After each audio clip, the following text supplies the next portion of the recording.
인사하겠습니다. 반갑습니다. 사랑합니다.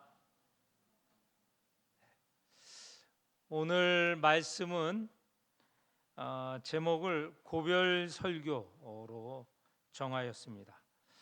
바울이 고별 설교를 한 것이죠. 누구에게 고별 설교를 했냐면 에베소 교회 장로에게 고별 설교를 했습니다. 그런데 그 설교를 한 장소는 에베소가 아니고 에베소 앞바다 밀레도에서 장로들을 불러서 고별 설교를 한 내용입니다. 이것이 오늘 전체의 내용이고요. 시작은 이렇게 됩니다. 지난주 우리가 읽었던 19장에 보면 바울이 에베소에서 이제 3년 동안 사역을 하고 마지막에는 쫓겨나듯이 나왔습니다. 에베소에 있는 여러 종류의 사람들이 유대인들 또 에베소에서 아데미 신전과 아데미 상을 만들어 팔던 사람들에게 미움을 당하고 쫓기게 되었죠. 그래서 에베소에 나와서 바울은 어떻게 이 진행을 했느냐 나아갔느냐 하면 1절에 보면 마게도냐 지방으로 갑니다. 그리고 마게도냐에서 2절에 보면 헬라로 갑니다.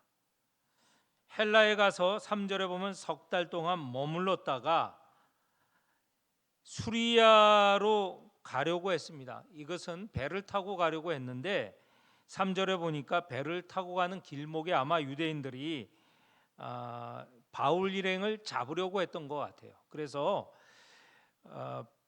바다로 배를 타러 가지 않고 다시 오던 길로 돌아갔습니다. 마게도나로 돌아가고 거기서 이제 아시아, 에베소는 아시아에 있거든요. 다시 아시아로 가려고 했고 5절에 보면 드로아에 갔다가 또 6절에 보면 그러니까 빌립보에서 드로아로 가서 이제 잠깐 드로아에서 머뭅니다. 6절에 보면 빌립보에서 배로 닷새 동안 타고 가서 드로아에 가서 거기서 7일을 머물렀는데 이게 무슨 말이냐면요. 쉽게 말하면 에베소는 아시아 지역에 있어요. 바울이 에베소에서 마게도니아 헬라로 갔다가 배를 타고 오면 가까운데 다시 돌아서 마게도니아 헬라 마게도니아로 가서 이제 에베소로 오려고 하는 그 여정이라는 것이죠. 그런 중간에 우리가 아는 그 드로아에서 한 청년이 말씀을 듣다 떨어집니다. 그 떨어진 장소가 3층인데 떨어져서 죽었거든요. 근데 바울이 살려주는 이야기가 있습니다. 이 이야기는 뭐 여러 번 많이 들었으니까 더 이상 언급하지는 않은데 7절에 보면 이 유두고를 살린 이야기 중에 7절에 보면 그 주간의 첫날이라는 언급이 있어요. 그 주간의 첫날, 이건 주일을 말하죠.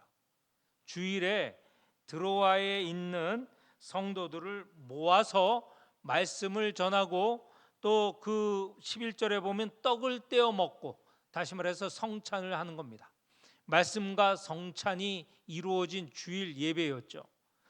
그런데 이제 바울이 이 드로아에서 7일을 머물렀고 마지막 주일을 지내면서 더 이상 머물지 않고 떠나려고 했습니다. 그러니 드로아 교인들이 얼마나 아쉬웠겠습니까? 위대한 사도의 말씀 한 말씀 한 말씀이 우리로 말하면 피와 살이 되는 말씀이죠. 그러니 얼마나 더 듣고 싶었겠어요. 마지막 날 주일 밤까지 이 말씀을 듣는 내용이 나옵니다. 7절 한번 우리 같이 읽어볼까요?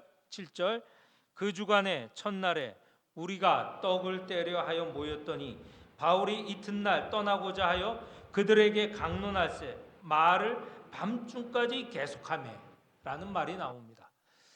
다음 날 월요일에 이제 출발을 하려고 하는데 주일날 저녁에 들어와 성도들이 붙잡은 거예요. 말씀을 더 해달라. 바울도 이제 내일은 출발이니까 말씀을 더 하려고 했죠. 이 말씀이 이 드로아 교회 성도들에게 큰 은혜를 미쳤을 것입니다. 예전에 우리 그 초창기에 부흥회라고 하는데, 우리 초창기 교회의 부흥회는 오늘날처럼 성령 받으라 뭐 이런 식으로 한 부흥회가 전혀 아니었어요. 오늘 생각으로 100년 넘게 전에 상황을 이해하려고 하는데 잘못된 거예요. 그때는요 사경회를 했습니다. 사경회가 뭐냐? 성경을 풀이하는 거예요. 다른 거 안 해요. 성경을 풀이하는 일. 성경을 듣고 하나님의 말씀을 듣고 거기에서 은혜를 받는데 엄청난 역사가 일어난 것이죠. 그래서 교회마다 사경회를 하면요, 어느 한 교회에서 좀 규모가 있는 교회에서 사경회를 한다. 그러면 그 주변에 뭐 100리 정도가 아니고 100리 넘어서 200리, 300리 되는 곳에서 그곳으로 가는 거예요. 솥단지 가고 쌀 뭐 양식을 가지고 거기에 가는 거예요. 가서 며칠을 머물면서 말씀을 듣는 거예요. 아침에 말씀 듣고 저녁에 말씀 듣고 낮에는 성경을 읽고 또 아침 일찍에는 기도회를 갖고 저녁에도 기도회를 갖고 이런 식으로 하루 종일 말씀을 중심으로 말씀을 듣고 그 말씀을 가지고 기도를 하고 그 말씀에 은혜를 입었던 것이죠. 오늘 사도 바울이 드로아 교회에서 했던 일을 보면 뭐 성령 받으라 뭐 그러면서 무슨 쉰소리 내면서 사람들에게 은사 받으라 이렇게 안 했다는 거예요. 말씀을 강론한 것이죠. 성령 받았다고 하는 교회가 사실은 고린도 교회거든요. 고린도 교회가 성령의 은사를 너무너무 많이 받았어요. 그래서 다른 교회, 뭐 여기 지금 바울이 보낸 서신서를 보면 로마서도 있죠. 갈라디아 교회에 있고 에베소 교회도 있고 빌립보 교회도 있고 고린도 교회도 있고 이렇게 교회들이 있는데 가장 성령 은사를 많이 받은 교회가 고린도 교회거든요.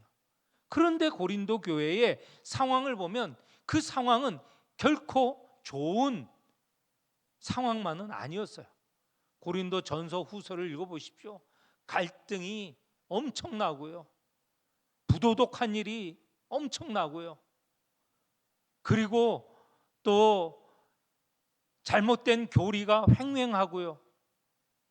성령을 받았다고 주장하는 교회가 그런 교회였습니다.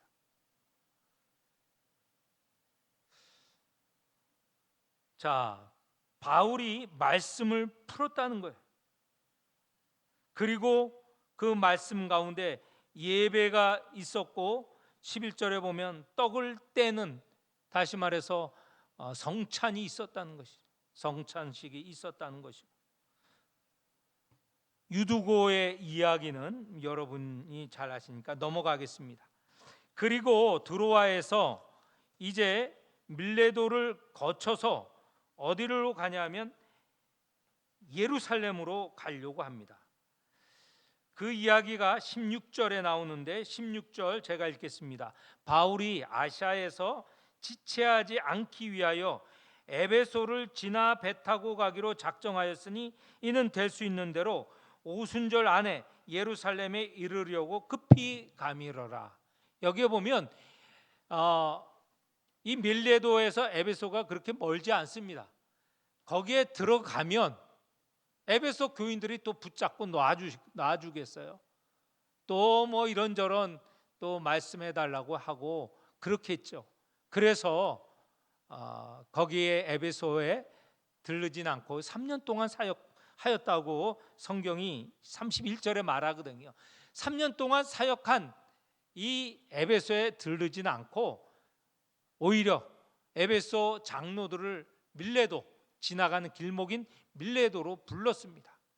그리고 오늘 정작 하려고 한 이야기는 17절 이하에 이 밀레도에 온 에베소 장로들에게 이 고별 설교를 하는 것입니다. 이 고별 설교를 하는데 크게 몇 가지 부분으로 나눌 수 있는데, 먼저는 17절에 보면 에베소 장로교회 장로를 청하여서 18절 그들이 오매 이때부터 설교를 시작을 했습니다. 18절에 보면 아시아에 온 첫날부터 지금까지, 그러니까 에베소에 3년 있었습니다. 에베소에서 지난 3년을 회고해 보니 사도 바울이 이런저런 일을 했다라고 하는 거예요. 18절에 보니까 내가 항상 여러분 가운데 어떻게 행하였는지 지금부터 이야기하는데 여러분이 잘 아는 이야기다. 그러면서 19절에는 겸손과 눈물로 사역했다는 이야기, 그거는 에베소 성도들이, 여기 지금 밀레도에 온 초대받은 장로들이 잘 아는 이야기라는 것이죠. 그리고 유대인의 관계로 고난을 많이 받았죠. 그 고난을 잘 참았다. 그리고 주를 섬긴 것, 여러분이 잘 아는 내용이다. 에베소에서 유대인들의 관계로 고난받았다라는 것은 앞부분 19장에 보면 한 가지 예를 이야기하죠. 그 에베소에 큰 신전이 있죠. 아데미 신전이 있는데 그 아데미 신전을 두고 바울이 신전과 그 안에 있는 신상, 아데미 신이죠, 그거에 대하여서 말하자면 하나님을 증언을 했어요. 그거에 따라서 그 신상을 만들어 팔던 에베소 사람들 화가 났죠. 그래서 바울과 그 일행을 잡아서 말하자면 핍박을 가하려고 했을 때, 그때에 사실 에베소 사람과 바울의 관계에 관련된 문제인데, 거기에 누가 끼어서 그 상황을 악화시키냐면 같은 동족인 유대인들이 상황을 악화시켜요. 그렇게 저렇게 이 유대인의 관계 때문에 바울이 에베소에 더 있기 어려웠던 것이죠. 그런 이야기를 19절에 한 것이고요. 20절에는 어떻든 이 에베소 성도들에게 유익한 것은 어느 곳에서나 가르쳤고, 또 21절에 보면 유대인이나 헬라인들에게 하나님께 대한 회개, 그리고 주 예수 그리스도에 대한 믿음을 증언하였다는 것입니다. 그러니까 사도 바울이 에베소에 있는 그 시간 동안은 모든 시간 또 큰 힘을 다하여서 어떻게 됐든 에베소 성도들에게 유익하고자 무엇보다도 회개와 복음을 전하였다는 겁니다. 그거에 대해서는 여러분 장로들이 잘 알지 않습니까? 그리고 22절 이하에 보면 이제 앞으로의 일에 대해서 말하고 있어요. 22절에 보면 내가 이제 예루살렘으로 가는데, 예루살렘으로 지금 가는 길인데 성령께서 계속 말씀하시는 내용이 뭐냐면 23절에 보니까 거기에 가면 결박과 환난이 기다린다고 말씀해 주시는 거예요. 그런데도 그 결박과 환난, 이 고난이 있다는 걸 성령을 통해서 들음에도 불구하고 사도 바울은 피하려고 하지 않았다는 거예요. 오히려 24절에 보면 그 핍박이, 고난이 기다리고 있는 예루살렘을 향하여 마치 돌진하듯이 그렇게 가는 것입니다. 24절 제가 읽겠습니다. 내가 달려갈 길과 주 예수께 받은 사명 곧 하나님의 은혜의 복음을 증언하는 일을 마치려 하면은 나의 생명조차 조금도 귀한 것으로 여기지 아니하노라. 그러니까 생명을 두고 목숨이 위태로운 걸 성령께서 계속 말씀하시는데도 불구하고 내가 복음을 전하는데 예루살렘을 거쳐 어디로 간다고요? 지난주에 로마도 가야 된다고 하지 않았습니다. 로마를 가는 그 길목이 예루살렘이라는 거예요. 예루살렘을 지나서 예루살렘에 가서 로마로 가야 되겠다. 그런데 예루살렘에 가면 고난이 생명의 위협이 되는 것이 기다리고 있다. 알면서도 가는 길입니다.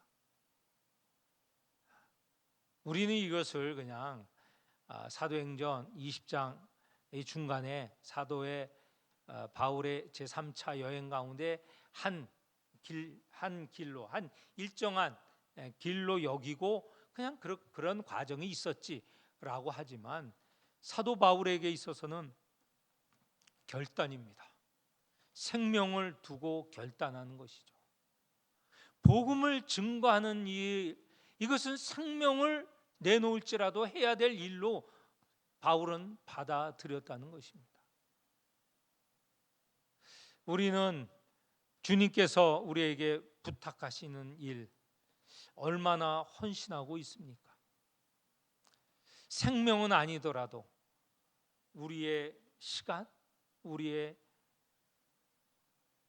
재산 또는 우리의 물질 과연 내놓고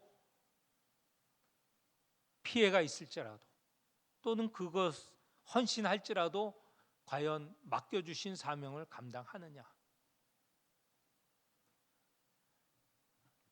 생각해보는 시간이 되어야 하겠습니다. 우리가 말씀을 읽을 때는 물론 매번 모든 것을 나에게 적용시키기는 어렵지만 오늘 이 사도 바울이 밀레도에서 에베소 장로들에게 한 이 말, 내가 지금 여기를 떠나면 이제 얼마 되지 않아 예루살렘에 가는데 거기에 죽음이 기다리고 있다고, 고난이 기다리고 있다고 계속 성령은 말씀하고 계시는데 그걸 알면서도 가는 그 길이 과연 쉬운 길인가? 예수님께서 골고다 십자가에 달리실 때 그 전날 밤 너무너무 지금 곧 붙잡히고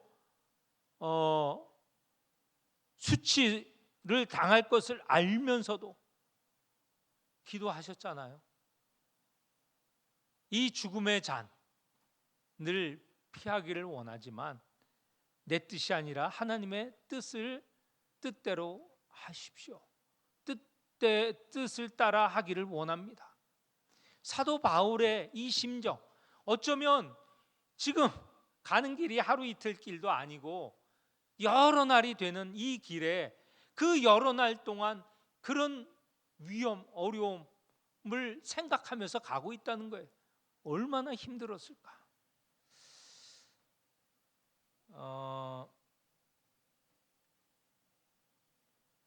20장 6절에 보면 빌립보에서 예루살렘으로 갈 때의 절기가 무교절이에요. 6절에 보면 무교절이고 16절에 보면 오순절 안에 예루살렘으로 이르려고 급히 갑니다. 그러니까 빌립보는 마게도니아 지방에 있어요. 마게도니아 지방에 이제 여기 보는 대로 드로아를 거쳐서 밀레도를 거쳐서 예루살렘에 가는데 이 길이 불과 50일 이내로 안에 가야 되는 길이에요.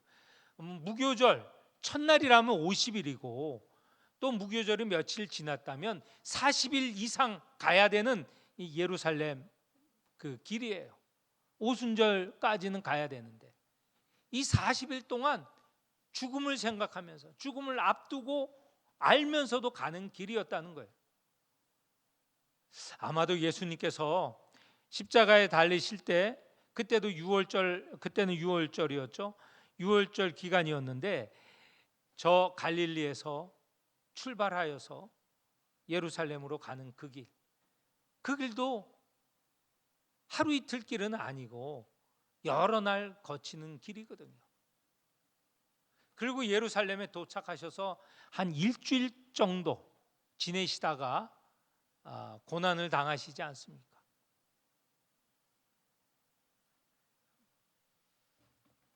자, 이렇게 고난이 따르는 길이지만 자기의 사명으로 알고 나아갑니다. 25절에 보면 사도 바울이 더 이상 에베소 장로들, 성도들을 만나지 못하리라 라는 것을 말하고 있죠. 25절 중반에 보면 이제는 여러분이 다 내 얼굴을 다시 보지 못할 줄 안다 라고 말을 하였습니다. 그러면서 예루살렘으로 가는 길입니다. 그리고 나서 28절 이하에 보면 이제 에베소 장로들에게 에베소 교인을 부탁하는 내용이 나와 있죠. 28절 여러분은 자기를 위하여 또는 온 양떼를 위하여 삼가라.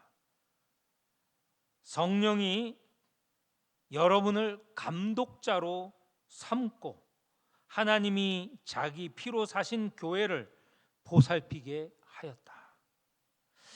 그러니까 이 에베소 장로들은요, 성령이 세우신 직분, 감독의 자리를 얻게 된 것이고요. 또 하나님께서 사명을 주셨죠. 자기 피로 사신, 누구 피입니까? 예수 그리스도, 당신의 아들 예수 그리스도의 피로 사신 그 피 대가로 얻은 교회를 돌보라. 여기 보면 삼위 하나님과 이 에베소 장로들이 연관이 되어 있어요. 삼위 하나님께서 에베소 장로들에게 이런 귀한 사명을 주셨다는 거예요. 그리고 양떼를 돌보라. 29절에 보면 내가 이제 여기를 떠나면 너희들과 헤어지게 되면 이후에 어떤 일들이 있을까? 에베소 교회에 어떤 일이 있냐면 사나운 일이 29절에 보면 사나운 일이가 들어와서 성도들 양떼들을 아끼지 아니하며 이 해친다는 것이죠. 그리고 30절에 보면 에베소 교인들 가운데 또 일부를 끌어들여서 이 이단에 하는 일일 걸로 봅니다. 그리고 어그러진 말을 하는 사람이 일어날 줄, 복음이 아닌 가짜 복음, 다른 복음을 전하는 일이 있을 것이다. 그러니 여러분들, 에베소 장로 여러분들이 얼마나 귀한 자인가, 잘 세우고 잘 돌보고 보호해야 된다는 것이죠. 31절에 보면 내가 3년 동안이나 밤낮 쉬지 않고 눈물로 훈계하였던 것을 기억하라는 거예요. 나처럼 여러분도 장로 여러분도 그렇게 성도들을 돌봐야 한다라는 것입니다. 그렇게 돌볼 때 중요한 이 무슨 무기가 있어야 되잖아요. 뭐 근거가 있어야 되잖아요. 그것이 32절에 나옵니다. 말씀이죠. 말씀. 32절 중반에 보면 그 말씀이 여러분을 든든히 세우사 거룩하게 하심을 입은 모든 자 가운데 기업 있게 하시리라. 그동안 내가 여러분 3년 동안 가르쳤던 이 말씀으로 든든히 서서 너희들에게 맡겨진 일을 잘 감당하라. 그리고 교회를 돌보는 데 있어서 35절에 보면 약한 자를 돕고 그리고 주는 것을 기꺼이 하라라는 말씀이 있어요. 더욱이나 주님의 말씀을 인용을 합니다. 35절 하반절에 보면 주는 것이 받는 것보다 복되다, 복이 있다. 주 예수께서 말씀하신 내용이죠. 그러니까 장로들은 말씀으로 세워지고, 그리고 연약한 자를 돕고, 그리고 주는 것을 즐거이 하라라는 거예요. 이렇게 할 때 에베소 교회, 주님이 피로 사신 이 교회를 흔들림이 없이 사나운 이리가 아무리 들어와도 든든히 보호하고 또 이 교회를 섬길 수 있다는 것입니다. 이 고별 설교 내용 몇 가지로 보게 됩니다. 요약을 하면 바울은 에베소 교회를 세우고 3년 동안 지극정성으로 섬겼습니다. 그리고 이제 예루살렘으로 가는 길인데 그 예루살렘으로 가면 고난이 기다리고 있을 것이다. 그럼에도 불구하고 예루살렘으로 가야 또 로마도 가는 기회가 있고 로마로 가면 그때 복음을 온 세상에 전할 수 있는 기회가 있기 때문에 그 고난이 있을지라도 나는 예루살렘을 통해서 로마에 갈 것이다. 그리고 바울은 세 번째로 너희 장로들 이 양떼를 위하여서 정말 나처럼 수고해라. 그리고 이 양떼를 돌볼 능력은 네 번째로 말씀드렸던 말씀과 그리고 연약한 자를 돌보고 나누는 삶이어야 교회가 든든히 쓰고 너희들이 여러 사나운 일으로부터 교회를 보호할 수 있다 말씀하고 있습니다. 이런 고별 설교 마지막에 보면 이 모든 이들이 36절 한번 같이 읽어보겠습니다. 36절 이하에 38절 같이 읽고 말씀을 마치도록 하겠습니다. 36절 이하 38절 시작. 이 말을 한 후 무릎을 꿇고 그 모든 사람들과 함께 기도하니 다 크게 울며 바울의 목을 안고 입을 맞추고 다시 그 얼굴을 보지 못하리라 한 말로 말미암아 더욱 근심하고 배에까지 그를 전송하니라. 아멘. 바울과 에베소 장로들의 이 아름다운 관계, 이 생명의 관계, 서로 걱정하며 위에서 기도하는 관계, 또 어려운 일이 있을까 걱정하면서 눈물을 흘리는 이런 관계, 이런 관계가 성도와 성도의 관계가 되어야 되고, 또 우리가 예수를 믿는 우리 모든 이들이 이런 관계로 지내야 하겠습니다. 오늘 이 말씀, 이 고별 설교, 이 가운데 있는 이 바울의 에베소를 향한 그 사랑, 이것이 역시 우리에게도 우리 교회를 향하여서 가져야 될 사랑으로 알고, 또 바울이 장로들에게 말한 이 간절한 말이 또한 서로에게 주고받는 우리의 간구이고 또 격려이고 또 주님의 말씀이어야 하겠습니다.